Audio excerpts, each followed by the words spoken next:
लिखना नहीं बच्चों, अभी सिर्फ समझना है। देखो क्या है, हम जो सबसे पहला गैस जो लॉ को फॉलो करते हैं बच्चों, वो सबसे बेसिक लॉ है बॉयल्स लॉ। बॉयल्स लॉ कोई बहुत कठिन चीज़ नहीं है बेटा। बॉयल्स लॉ शायद आप नॉर्मली भी आप ऐसा वो समझ में आता है। हाँ क्या बेटा, क्या बोल रहे हैं बच्चों? तो बेटा बॉयल्स लॉ कहता है कि अगर तुम एक डब्बा लो और उस डब्बे में एक फिक्स्ड अमाउंट ऑफ गैस डाल दो, अंदर ये डब्बे के अंदर मैंने गैस डाल दी। अब डब्बे के अंदर गैस है तो गैस का अमाउंट तो फिक्स हो गया। कह रहा है अमाउंट फिक्स कर दो और टेम्परेचर फिक्स कर दो। मतलब क्या चीज़ें फिक्स रख देनी है? अमाउंट फिक्स रख देना है और ये गैस का जो बाहर टेम्परेचर टी है उसको फिक्स कर देना है। तो शायद ये आपको भी समझना बहुत कठिन नहीं होगा बच्चों कि जैसे जैसे आप ऊपर से प्रेशर बढ़ाते जाओगे, प्रेशर बढ़ाते जाओगे मतलब इसको पिस्टन को नीचे धकेलते जाओगे। एक्चुअली इसको पिस्टन कहते हैं जो सिलेंडर के ऊपर रहता है ना, साइंस की भाषा में। तो इस पिस्टन को जैसे जैसे दबाते जाओगे बच्चों, खुद बताओ वॉल्यूम घटती जाएगी, और वॉल्यूम घटेगी तो अंदर का प्रेशर बढ़ता जाएगा कि नहीं बढ़ेगा? Hello hello. तो ये लॉ एक्चुअली, हाँ ये लॉ एक्चुअली जो हमें कॉमन सेंस से समझ में आता है, इसको मैथमेटिकली वैलिडेट किया गया। और ये वैलिडेट करने वाले व्यक्ति था बॉयल। तो उसने कहा देखो अगर अमाउंट ऑफ गैस और उसका टेम्परेचर फिक्स रखोगे तो जैसे जैसे तुम प्रेशर बढ़ाते जाओगे वैसे वैसे वॉल्यूम डिक्रीज करता जाएगा।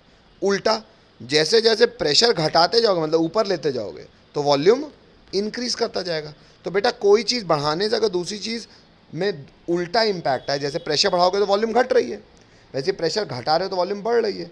तो इसको इन्वर्स रिलेशनशिप कहते हैं और ऐसे रिप्रेजेंट करते हैं P is inversely proportional to V. ये बात समझ में आती है? हेलो, लिखना नहीं है अभी, ये बात समझ में आती है? हेलो सबको?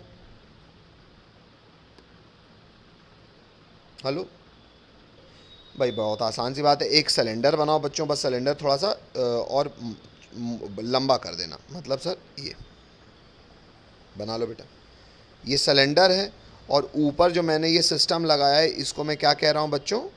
मूव कर सकता है क्योंकि ऊपर नीचे जा सकता है, तो मूवेबल मासलेस पिस्टन। मासलेस मतलब इसका लगभग कोई वजन नहीं है। और ये अंदर क्या है बच्चों? गैस। गैस का क्या क्या फिक्स्ड है बच्चों? ब्रैकेट में आप लिख लीजिएगा amount and temperature is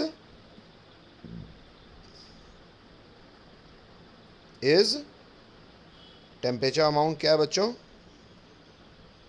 sir आपकी स्क्रीन नहीं शो फिक्स्ड। फिक्स्ड। अच्छा रुक जाओ बेटा, कुछ को स्क्रीन नहीं दिख रहा है, अभी भी नहीं दिख रहा बेटा, एक बार दे रहा हूँ। ठीक है, वॉल्यूम ऑफ गैस हमने लेट किया और बॉयल का क्या कहता है? तो according to Boyle's law P is inversely proportional to V। भले लिखते हैं P is directly proportional to 1/V, पर पढ़ते हैं इसको P is inversely proportional to V। क्यों? क्योंकि एक को बढ़ाओगे तो दूसरा घटेगा। और ब्रैकेट में फिर से मेंशन करेंगे फिक्स क्या है बच्चों? What is constant? Amount and temperature are constant. लिखो तो, हाँ बोलो। पॉइंट क्रमांक रोमन नंबर 3 में लिखेंगे in the gaseous state comma the particles move randomly at high speed, full stop.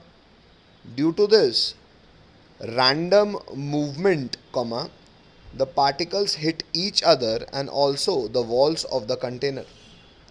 Para change करके लिखेंगे the pressure exerted by gas is because of this force. पहले इंग्लिश लिखो, पूरी इंग्लिश लिखो तो हाँ बोलो, ना समझ में आया तो पूछो। बहुत आसान सी इंग्लिश है लेकिन फिर भी समझना बहुत ज़रूरी है। एक बार मैं हिंदी में इसको कहता हूँ कि जो गैशियस स्टेट होता है ना, उसमें ये जो भी पार्टिकल्स, ये जो आपको dot dot dot dot dot dot दिख रहे हैं ना इस डब्बे के अंदर, ये पार्टिकल्स हैं। मान लेते हैं ऐसा अपन कि ये गैस के पार्टिकल्स हैं।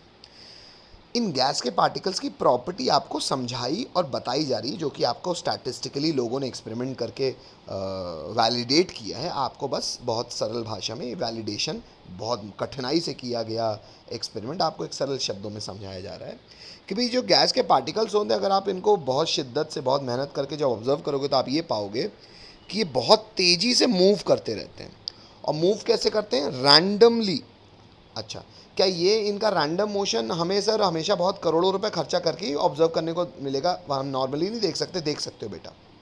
एक्चुअली कभी भी आप अगर रात के अंधेरे से बस सुबह हुई है, बस सुबह हुई है मतलब पूरा कमरे में अंधेरा है और बस सुबह हुई है, 4 सवा 4 बजे का समय है, बस सूरज निकला ही है, 5 बजे का मान लेते हैं सूरज जब निकल रहा है, आपके पूरे कमरे में अंधेरा है और एक छोटी सी खिड़की में एक छोटा सा छेद है। अगर आप उस छेद से वो रोशनी जैसे आएगी बेटा, सूरज की किरण, पूरा कमरे में अंधेरा होना चाहिए तभी ऑब्जर्व कर पाओगे। तो आप देखते होगे बच्चों कि वो जैसे ही रोशनी आती है वो रोशनी से पूरा पाथ दिखने लगता है। वो पाथ पता है क्यों दिखता है? क्योंकि जो पार्टिकल्स होते हैं ना उस स्थिति में दिखने लगते हैं, और उन पार्टिकल्स को अगर आप ऑब्जर्व करो ना बच्चों, तो ऐसा जिगजैग मोशन करते होंगे, ऐसे कट कट कट कट नाचते रहते होंगे। हेलो हेलो, कभी ऑब्जर्व किया? Yes, sir. Yes, sir. ये एक्चुअली गैस की प्रॉपर्टी होती है जो नॉर्मली हमें हर, ये केवल इसे कहते हैं टिंडल इफेक्ट, इसको आगे लिख भी लेंगे, पर अभी फ़िलहाल केवल हेलो हाई कर लीजिए इस बात को। इस फिनोमेना को, ऐसे मूव जिगजैग मोशन के फिनोमेना को कहते हैं टिंडल इफेक्ट, जो कि गैस के पार्टिकल्स हमेशा दिखाते हैं। हाँ, वो तो केवल ये बात है कि उस अंडर दैट सिचुएशन हम ये हमारी ये नॉर्मल आंखें भी ये चीज़ ऑब्जर्व कर ले जाती हैं। नहीं तो आप अगर इसको सोफेस्टिकेटेड टूल्स में देखोगे, स्पेक्ट्रोस्कोप के थ्रू देखो, तो आपको दिख भी जाएगा कि हाँ यार ये तो मूवमेंट मोशन हमेशा होता रहता है। तो एक कांस्टेंट जिगजैग रैंडम मोशन जो है ये हमेशा रहता है। और ये जिगजैग मोशन अगर रहता है तो ये सर अगर किसी डब्बे में बंद करोगे तो डब्बे के वॉल्स को भी वो मोशन करते करते टकराएगी उससे, डब्बे के वॉल से। वही कह रहा है, the particles hit each other, टकराते हैं। जब ये मोशन करते हैं तो डब्बे से भी टकराते हैं और आपस में भी टकराते हैं। और यहाँ पे कोई ऐसा ग्रेविटी एक्ट नहीं करती कि नीचे डब्बे के ज़्यादा टकराएंगे, साइडों में कम टकराएंगे ना। ये पार्टिकल्स इतने हल्के होते हैं कि इन पे ग्रेविटी का कोई असर नहीं है। ये रैंडम मोशन करते हैं और चारों तरफ करते हैं। तो ये इस डब्बे में अगर कोई गैस रखोगे तो ऐसा नहीं है ना बेटा कि ऊपर प्रेशर अलग होगा, नीचे अलग होगा, यहाँ अलग, हर जगह प्रेशर बराबर होगा। और क्यों होगा? क्योंकि ये डब्बे के वॉल से टकराते हैं। ये प्रेशर लगाते कैसे हैं सर? कभी भी टकराएंगे तो फोर्स लगाएंगे, और फोर्स एक्टिंग पर unit area is known as pressure. Hello hello, Yes, sir. चलो, तो ये डब्बे की photo, pressure is equal to force upon area, pressure is equal to force upon area, ये वाली बात को प्रॉपर लिखो तो हाँ बोलो। कैरेक्टरिस्टिक में आगे बढ़ेंगे बच्चों, लिखेंगे the gaseous particles exert equal pressure at each wall of the container. भले ऊपर मैंने आपको फ़ोटो दिखा दी, मैंने आपको ये भी कह दिया कि जो वॉल्स हैं उन पे, हर वॉल पे प्रेशर बराबर लगता है। क्यों? क्योंकि पार्टिकल्स इतने छोटे होते हैं कि ऐसा नहीं कि जहाँ ग्रेविटी लग रही है वहाँ ज़्यादा लगेगा ना, हर वॉल्स पे प्रेशर बराबर लगता है। इसको हमने इंग्लिश में भी लिखवा दिया। एक और बात साथ ही लिख लीजिएगा रोमन 5 करके, क्या? The average kinetic energy of gaseous particle is directly proportional to the temperature.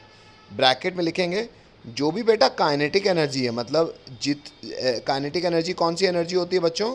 जिससे कोई भी चीज़ मोशन में आती है। काइनेटिक एनर्जी के ब्रैकेट में लिख दीजिएगा एवरेज। तो जो भी एवरेज काइनेटिक एनर्जी होगी ना सब पार्टिकल्स की जो गैस के मूव कर रहे हैं, वो उतनी ज़्यादा होगी जितना ज़्यादा टेम्परेचर होगा डब्बे का। तो इसको नेक्स्ट लाइन से लिख भी दीजिएगा, that is kinetic energy average is directly proportional to temperature. ये बहुत ज़रूरी बात है बेटा, शायद मैंने एक बार और लिखवाई हुई, एक बार फिर सही, क्योंकि गैस के पार्टिकल्स की कैरेक्टरिस्टिक के लिए इंपॉर्टेंट बात है। ये चौथा और पांचवा पॉइंट भी लिखिए तो हाँ बोलिए।